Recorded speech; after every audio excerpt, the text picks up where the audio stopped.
What's going on, guys, and welcome back to another video. So you see the title of this video, Retroactive Payments. What does that mean? Where are they coming from? When are we going to get them, and who will receive them? Well, I'm going to break that down in this video. I also want to address additional assistance. What we are going to see, because multiple lawmakers have been actually very vocal over the past 24 to 48 hours and have been telling us one little secret. One secret that many of us have already known, but they are now coming out and publicly stating this, that Democrats need to come forward, push for more assistance to the American people in this $3.5 trillion infrastructure bill. Or if they do not do that, they worry that they will not win their seats in the House or the Senate in the upcoming midterm. Here's what we know.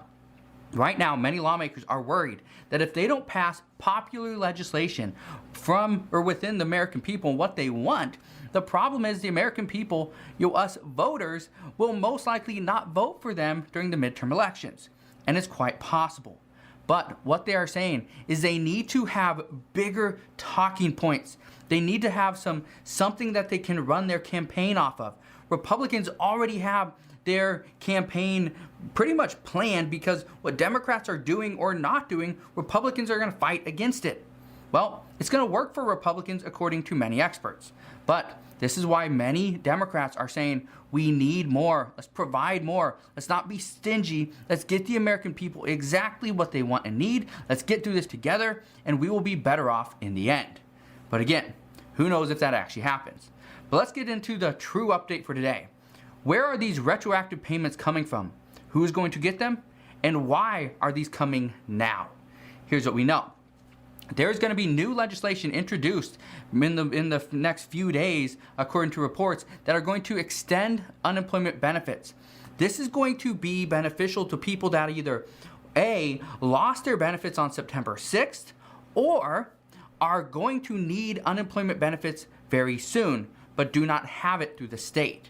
Maybe they used all of their available weeks. If that's the case, this would actually extend it again. Here's what we know.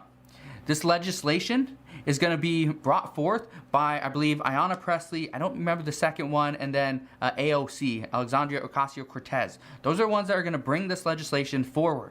What we know is this will be retroactive all the way to September 6th.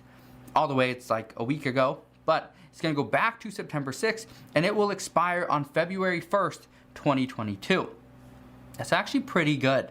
That's a decent amount of time where we can extend unemployment benefits. The problem here, though, as soon as this was mentioned, one of the reporters asked why February 1st, because in February we would still be in the thick of things. If anything turns out like it did last year with cases, unemployment benefits, the surge in hospitalizations and deaths, if that happens, it's going to happen in the winter months. Well, that's February 1st. So some are saying if this were to get passed, it should be pushed back into maybe, possibly into May. That would probably be the best thing. But according to what experts are saying, or somebody close to the situation, they are saying that the reason why this group chose February 1st is because it's long enough to help out the American people, but short enough it should get a decent amount of support.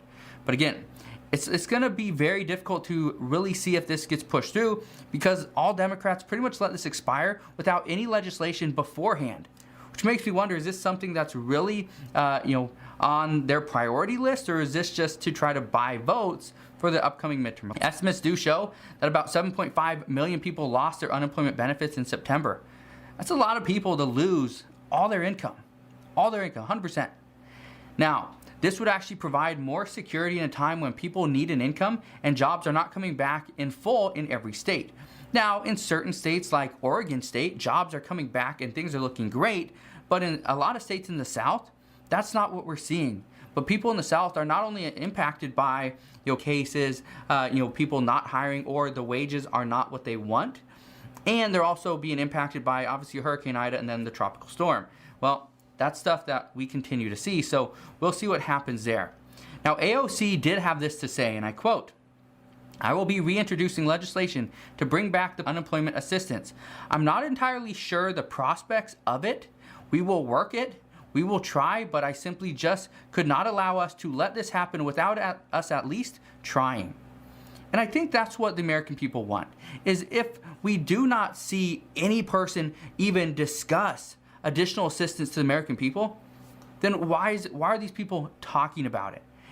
We can talk all we want, but without pushing something through and introducing new legislation, talk is cheap. And I think the American people have realized that. I know I have, and I'm pretty sure a lot of you guys have as well. But this is also what lawmakers are saying is, if we are discussing stimulus checks, why is nobody proposing any legislation for stimulus checks? And we've been asking the same thing. The legislation that a lot of us are talking about, the $2,000 per month stimulus checks, that was last year. That's old news. That would have to pass the House again.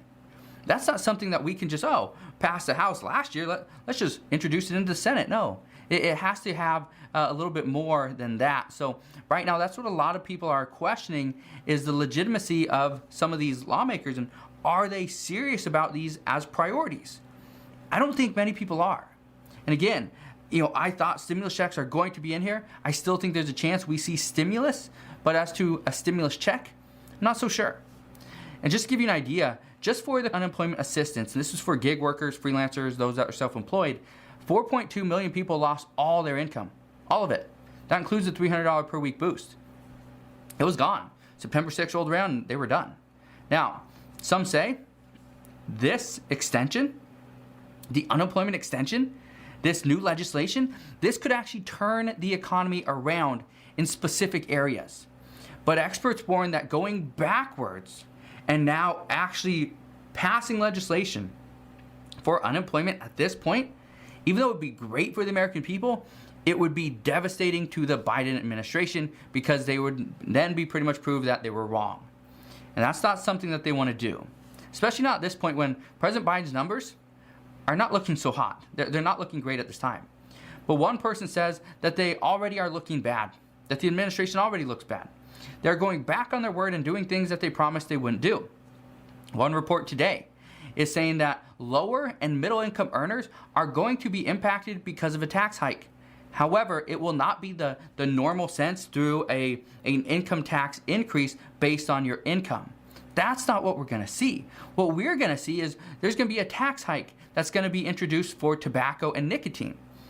That's where we're going to see the tax. And reports indicate that lower and middle income earners spend more of their disposable income on tobacco and nicotine than high income earners. Higher income earners normally spend more money on alcohol than tobacco and nicotine.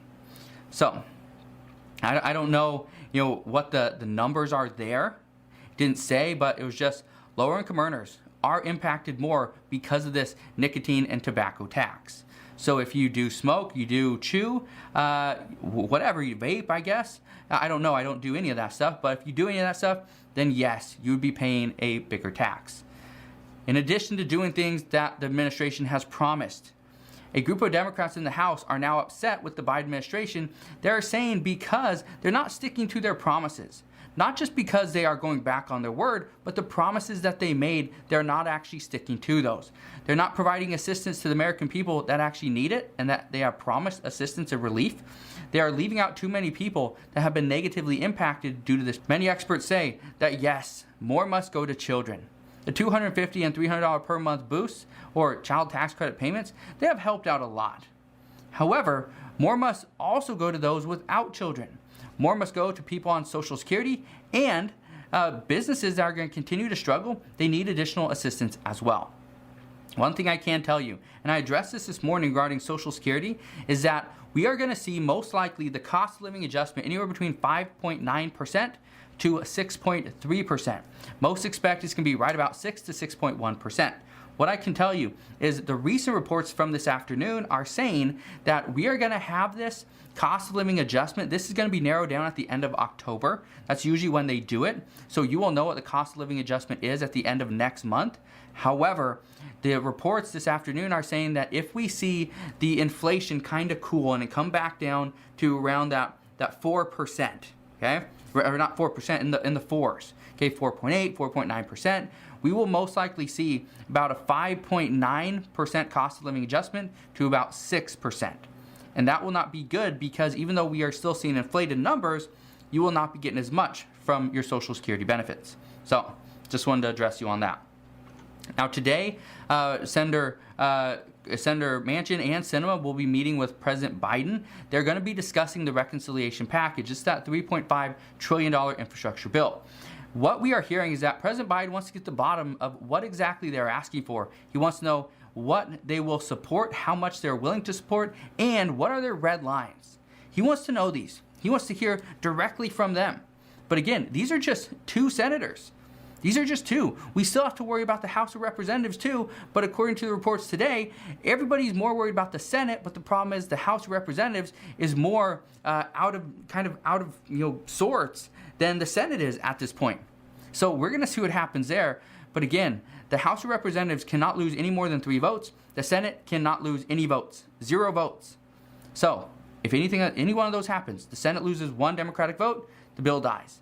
If the House loses 4 Democratic votes, the bill dies. So it's a big blow. It's a big blow to Democrats at this point. But that's not the only blow to Democrats. Democrats also had a major blow today regarding the drug price negotiations. Today, 3 centrist Democrats also tanked the party's plan on reducing or allowing Medicare to negotiate the prescription drug prices. What this means is that they will not be able to save money in this case, and that money, that saved money, they were planning on reusing that to further the benefits for people on Medicare. What we know right now is by not allowing them to do this is taking away the possibility or possible funding of what could have went back into Medicare and provided additional benefits to millions and millions of people. And now, here's something else we're hearing. And I addressed this earlier in this video, but I'm going to address it again. Democrats are even more they're more worried now than before about their numbers, about their poll numbers. We see reports, and polls are not 100% accurate. Okay, it's just a little idea of where we're at. But they are very worried about their poll numbers because they say that they have not provided for the American people like they promised. Democrats say that they need to provide more of the $3.5 trillion infrastructure bill to the people. It needs to go directly to the people. They say that the majorities are not enough right now, and being that all the House is up for, and I think it's either 30 or 50 seats in the Senate are up for as well, they're very worried about what their numbers could potentially look like. They're also worried that what if, and this is just a big what if, but what if Republicans not only win the majority in the Senate, but what if they get 10 additional senators? That means they would have 60 senators, 60 Republican senators, which means they would be able to pass the filibuster. And if Democrats could do that, they could beat the filibuster as well. But the problem is they're not passing enough for the American people at this point, and many Democrats worry that's going to hold them back. So they say we need to be ready to give the voters what they want. And again, what the voters want is more assistance and actually following through with promises. I think that's a big one. But again, that's what we know right now. But as always, as I know more, I promise I'll come back on here and share any additional news or updates with you guys. Just wanted to fill you in on that. I wanted to fill you in on the retroactive payments. If we do see the unemployment benefits come back again, it's going to help over 7 million people. I think that's huge. I think that would help out the economy in some cases. According to experts, they say that we need to be focused on specific states though.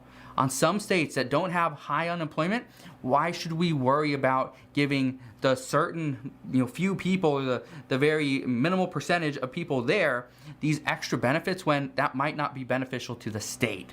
So again, we will see what happens there, but as I know more, I promise I will share more. Again, thank you guys for watching. Consider subscribing, and I'll see you guys on the next one. See you guys on the next one. See you guys on the next one. See you guys on the next one.